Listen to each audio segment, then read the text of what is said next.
Hello everyone, welcome to the Ozark Outpost in Dixon, Missouri. This is Free France, Italy, and the United States, July 42. As I mentioned, I think in the last video, I was up playing kind of late last night. There was something else I forgot to do. I know they were going to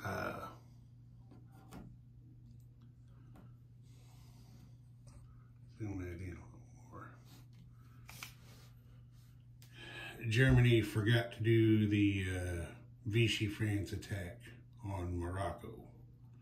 So I went ahead and did that because, as I said, it had clearly been intended to be done, and I just forgot to do it. So that was taken care of, and as you can see, Vichy grabbed the territory. All right, now on to Free France proper. They built a militia and saved 2 Franks. Then the Free French declared war on Italy and attacked Belgian Congo with the 3 infantry. They head down there, and as you can see, they captured the territory without loss. So that took another point away from Mussolini. And that was that. They placed their build, which was the militia, there at Cameroon to garrison their provincial capital, and that was that. Oh wait, they had one non-combat move. Their submarine that had been up in the English Channel moved down here into this mess and submerged, rather than attacking or anything of that nature. All right, now on to Italy. There's the Italians. Their tech roll missed. They weren't able to do any spy ring rolls. They had one counter-espionage roll against an American spy, which missed.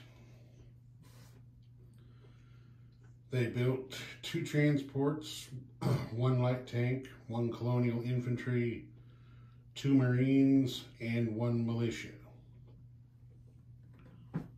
And then, as you probably saw just a second ago, Mussolini went on the offensive again. He marshaled his fleet in the Med here and sent it out here to attack the Royal Navy. As you can see, their attack was successful. It cost the Italians 2 destroyers and 2 light cruisers, but as I said, for all real purposes, as of right now, the Royal Navy does not exist. They've got a couple of destroyers and looks like about 3 torpedo boat destroyers on the board and a coastal defense ship, and that's it.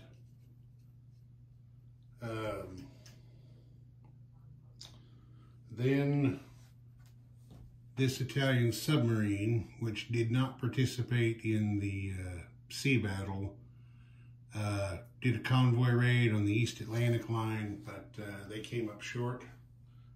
No damage, and the convoy defenses missed with their shot.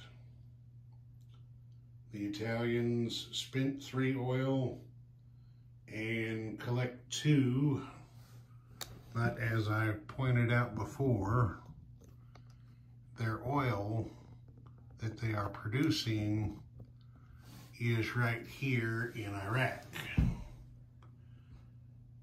Right here in Iraq. and they're pinned in. They don't have any way.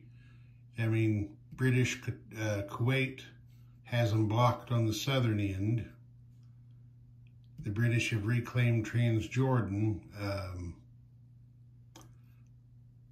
I suppose they could get permission from Vichy France to ship through Syria, but sending oil, even to yourself, has to follow a Lend-Lease path. So that means it has to follow railroads or rivers. So they would have to put a railroad link in here in order to be able to connect up and move. Since they captured Iraq, the Italians have not been able to move any of this produced oil out of here. It's just being stockpiled.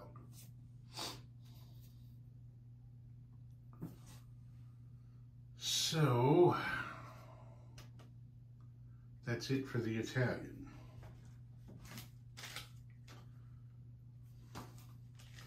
Now the United States, I'm flipping to the right page in my notes here. That's the only way I can do this, is to take notes on each country's turn as I go. I would never be able to remember all of this. For tech rolls, the United States moved heavy bombers to stage 3.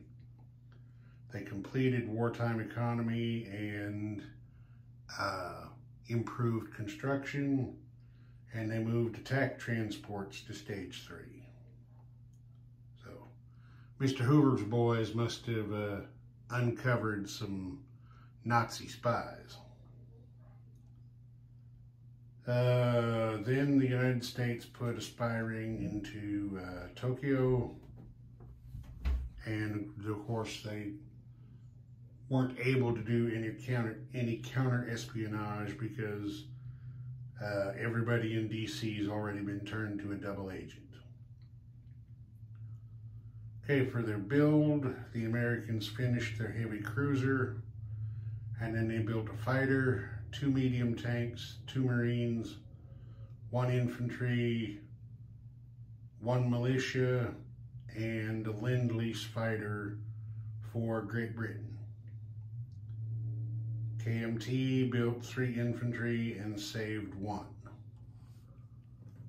Now, over here in China, it's not looking real good for KMT. It ain't looking a hell of a lot better. I mean, they've got a lot of things on the board, but realistically speaking, it's not looking a hell of a lot better for the Chi-Coms. But we'll see. The current situation, KMT still holds Hopei, Nanking, Quichao, and Yunnan. Still has their roundel on it and some militia there.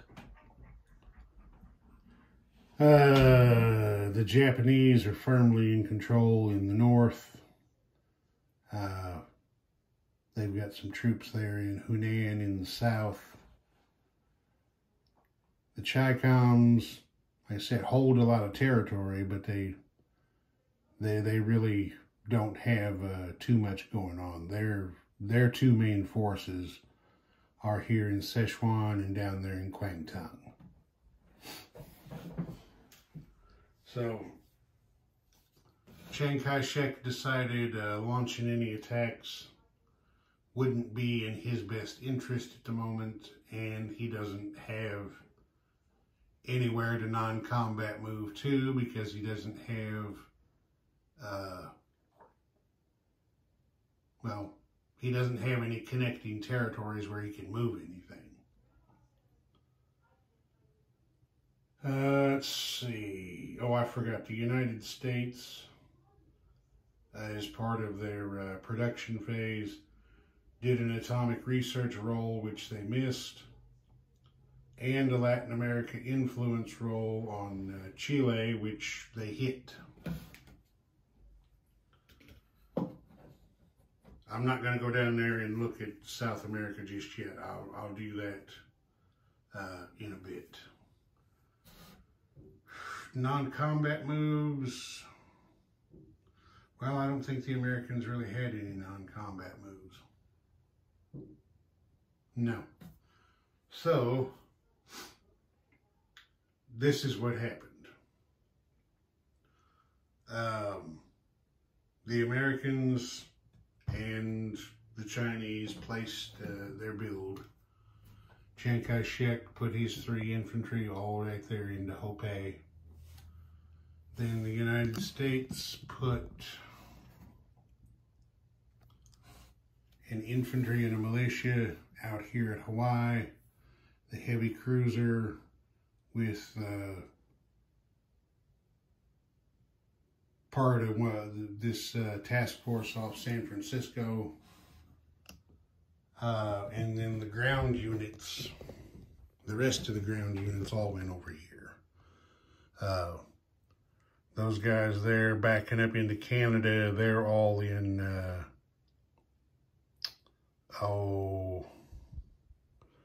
what is that territory called? The Northeast. That's it. So the Marines, the tanks, the elite Marines, those guys are all in the Northeast. The fighter went to New England, and that was pretty much it. So then the Americans did their peacetime income increase roll. They were at 52, and they rolled an 11, which put them at 63 wartime income. So, since the rules state a nation may declare war on another nation at any time during the game, once the American income marker moved up to 63, the United States declared war on the Axis. Germany, Italy, and Japan, all 3.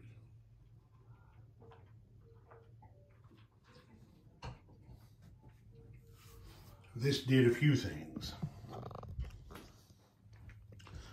The first thing it did was the United States aligned Brazil. Well, let's see. Would that have been an automatic alignment?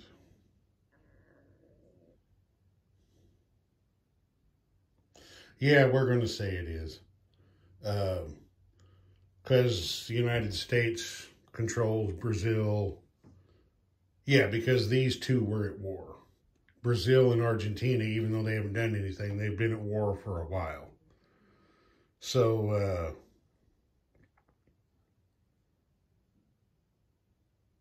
yeah. So then the United States takes over Brazil. Yeah, we're just going to say that's the way it works. So the United States aligned Brazil, picked up some units that allowed Germany to immediately align Argentina. They picked up some units and some income. There's the American units they picked up from Chile. That's probably going to tip the balance against the Germans right there. And the U.S. Navy moved a couple of coastal subs down from the Caribbean, anticipating something like this. So there's the situation there. The Americans picked up a little task force to operate off of South America, and some units to do their Monroe Doctrine thing and try to kick the Germans out of there. Now, the other thing the declaration of war did was on this July 42 turn, it allowed the United States to collect their wartime bonus, which is an extra $12. And since they have completed wartime economy, they got to have that roll on this turn as well to pick up some more money. So by the time the income and bonuses and everything were all added up, The United States put $89 in the bank. So that should help them to wage war good and proper on their next turn. Another thing, since it was place units and collect income phase, declaring war on the Axis, the United States placed 3 new commanders. 1 in San Francisco and 2 in DC. And then, of course, the Germans, Italians, and Japanese each got another commander in their capitals.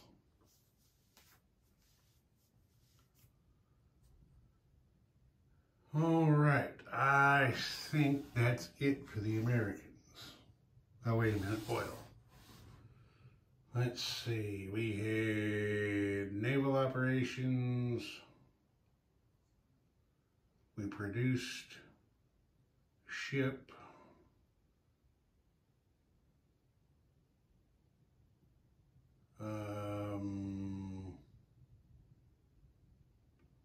They're at war with a major, so now they have the home front usage.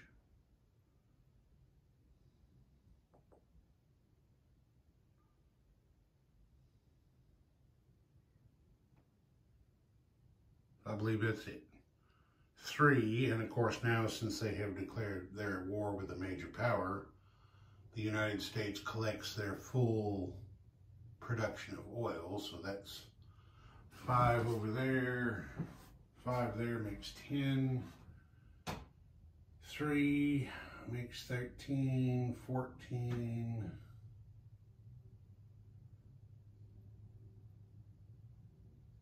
15.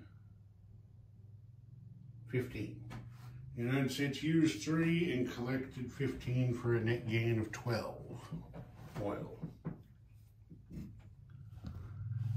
Alright, so I'm just going to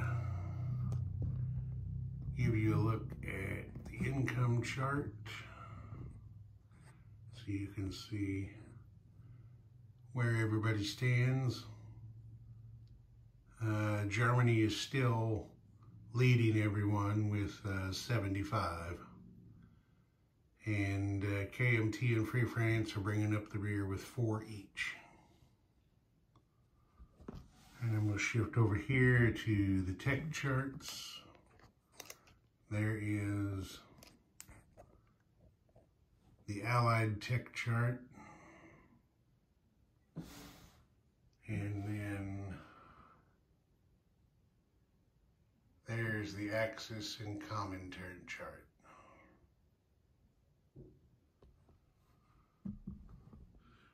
All right. That's it for this one. Ozark Outpost. Over and out.